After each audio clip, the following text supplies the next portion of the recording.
The live TV, सच सबसे आगे। नमस्कार, आप देख रहे हैं द लाइव टीवी और मैं हूं आपके साथ मुनमुन रहमान।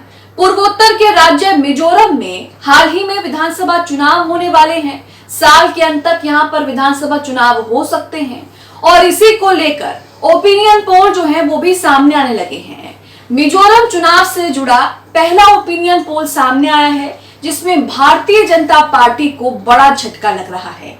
कुल मिलाकर इस पोल में भारतीय जनता पार्टी का प्रदर्शन जो है वो बेहद खराब है। ये भी कह सकते हैं कि इस चुनाव में भारतीय जनता पार्टी जो है वो अपना खाता भी नहीं खोल सकेगी। हालांकि मिजोरम में वर्तमान में जो सरकार है, वर्तमान में जो मुख्यमंत्री हैं, उनकी पार्टी को एनडीए का हिस्सा भी माना जाता है और उन्हें बीजेपी का समर्थन भी प्राप्त है। लेकिन उसके बावजूद भी अब जिस तरह से विरोधाभास बयान सुनने को मिल रहे हैं, उससे भी अंदाजा लगाया जा रहा है कि आने वाले दिनों में बीजेपी को पूर्वोत्तर राज्य मिजोरम में बड़ा झटका लग सकता है। क्या है पूरा मामला, आपको बताएंगे। सबसे पहले तो आपके सामने ओपिनियन पोल रख रहे हैं। ये ओपिनियन पोल आपके सामने है।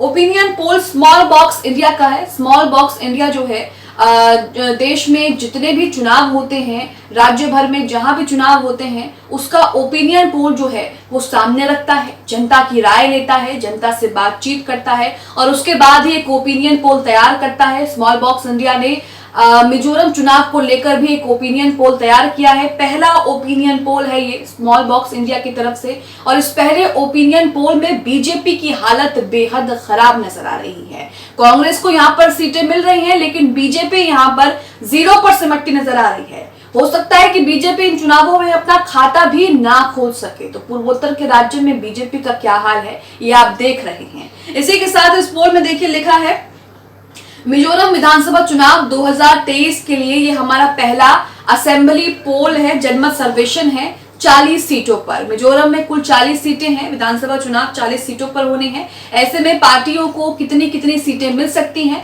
इसके बारे में नीचे जानकारी दी है। देखिए लिखा है सबसे पहले, जेपीएम को 14 से 16 सीटें मिल सकती हैं। वहीं दूसरी तरफ एमएनएफ, जो कि वर्तमान में वहां पर सरकार है जिनकी, एमएनएफ को 11 से 14 सीटें मिल सकती हैं।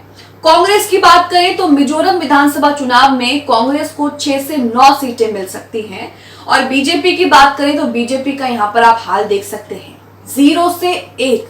यानी बीजेपी हो सकता है कि यहां पर खाता भी ना खोल पाए और अगर खोल भी लेती है तो ओपिनियन पोल के मुताबिक बीजेपी को 1 सीट मिल सकती है, 1 सीट।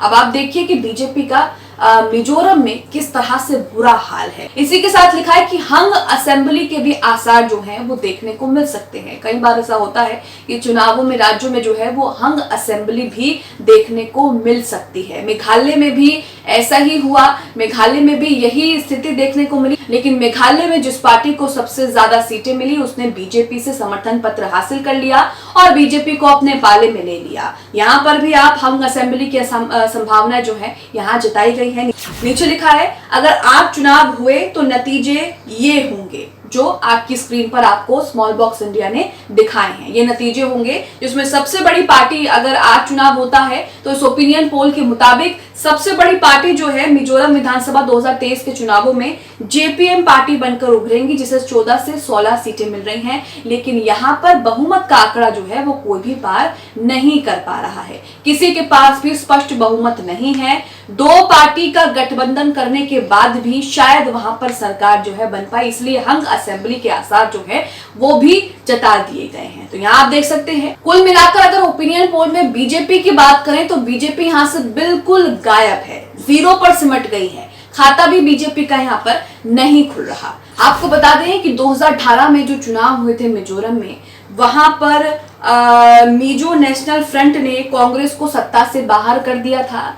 मिजो नेशनल फ्रंट ने 40 में से 26 सीटों पर जीत हासिल कर ली थी और इसके साथ ही भाजपा के लिए जीत भी काफी महत्वपूर्ण हो गई। लेकिन भाजपा को इस बार भी उम्मीद है कि वही जादू जो है वो बरकरार रहेगा। लेकिन आपको बता दें कि मिजोरम के आइजोल में पिछले ही दिनों जो रैली हुई है, मणिपुर के लोगों के संबंध में, मणिपुर का समर्थन करते हुए, मणिपुर में जिस तरह से कुकी समुदाय के साथ अत्याचार किया जा रहा है उसके समर्थन में जो रैलियां हुई हैं, उसमें मिजोरम के जो मुख्यमंत्री हैं वो शामिल होते हैं।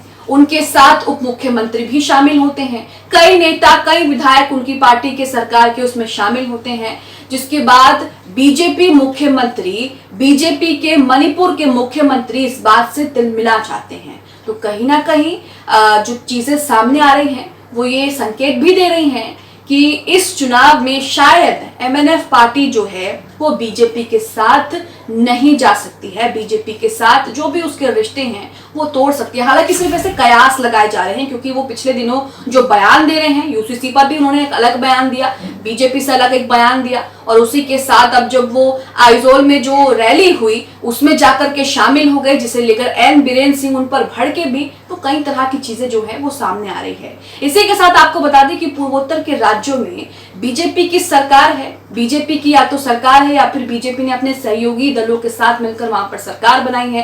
त्रिपुरा में बीजेपी की सरकार है, नागालैंड में बीजेपी की सरकार है, मणिपुर में बीजेपी की सरकार है, असम अरुणाचल प्रदेश में भी बीजेपी की ही सरकार है। लेकिन मिजोरम में यहाँ पर हाल जो है अब कुछ और ही है। मिजोरम में हंग असेंबली की संभावना जताई जा रही है, क्योंकि मिजोरम में जो ये फर्स्ट ओपिनियन पोल आया है इसमें किसी को भी बहुमत नहीं मिला है। सबसे बड़ी पार्टी की अगर बात करें तो यहाँ पर सबसे बड़ी पार्टी जो है वो जेपीएम बनकर उभर रही है, और वर्तमान में मिजोरम में जिसकी सरकार है, जिसके दम पर बीजेपी खुश हो रही है कि पुराना जादू जो है वो 2023 वाले चुनाव में भी चल जाएगा, और यहाँ पर भी बीजेपी जो है वो एमएनएफ के जरिए सत्ता का स्वाद चख लेगी। तो यहाँ पर एमएनएफ को भी जो है कुछ ज्यादा खास सीटें जो हैं वो हाथ नहीं लग रही हैं। तो यहाँ पर आप देख सकते हैं कि किस तरह से पूर्वोत्तर के मिजोरम में बीजेपी का बेहद बुरा हाल है। वहीं आपको बता दें कि विधानसभा चुनाव 2018 में मिजोरम में हुए थे, नवंबर के महीने में ही चुनाव हुए थे, और इस बार भी यही आशंका जताई जा रही है कि चुनाव जो है वो नवंबर से दिसंबर के बीच हो सकते हैं, क्योंकि जो कार्यकाल है मुख्यमंत्री का वो दिसंबर में खत्म होने जा रहा है। तो अंदाजा लगाया जा रहा है कि नवंबर दिसंबर में ही चुनाव जो है मिजोरम विधानसभा के हो सकते हैं। 40 सीटें हैं कुल मिलाकर, 40 सीटों में पिछली विधानसभा चुनावों में एमएनएफ ने 26 सीटों पर जीत हासिल की थी और कांग्रेस को सत्ता से बाहर कर दिया था। बीजेपी अब भी चाहती है कि यही चीज बरकरार रहे, और बीजेपी चाहती है कि फिर से जो है एमएनएफ की सरकार बने और बीजेपी उसको अपना समर्थन देगी। लेकिन जिस तरह के विरोधाभास बयान सामने आ रहे हैं एमएनएफ पार्टी के चीफ से, मिजोरम के मुख्यमंत्री से, वो कहीं ना कहीं बीजेपी को चुनावों में झटका दे सकते हैं। अब आप इस पूरे मामले को लेकर क्या सोचते हैं, इस पूरी खबर को लेकर क्या सोचते हैं? पूर्वोत्तर के राज्य मिजोरम में स्मॉल बॉक्स इंडिया ने जो ये ओपिनियन पोल निकाला है, इस पर आपकी क्या राय है? मिजोरम में बीजेपी को कितनी सीटें मिल सकती हैं? मिजोरम में बीजेपी क्या अपना खाता भी खोल सकेगी या नहीं? इस पर आपकी क्या राय है? कमेंट बॉक्स में अपनी राय हमें जरूर बताएं। द लाइव टीवी, सच सबसे आगे।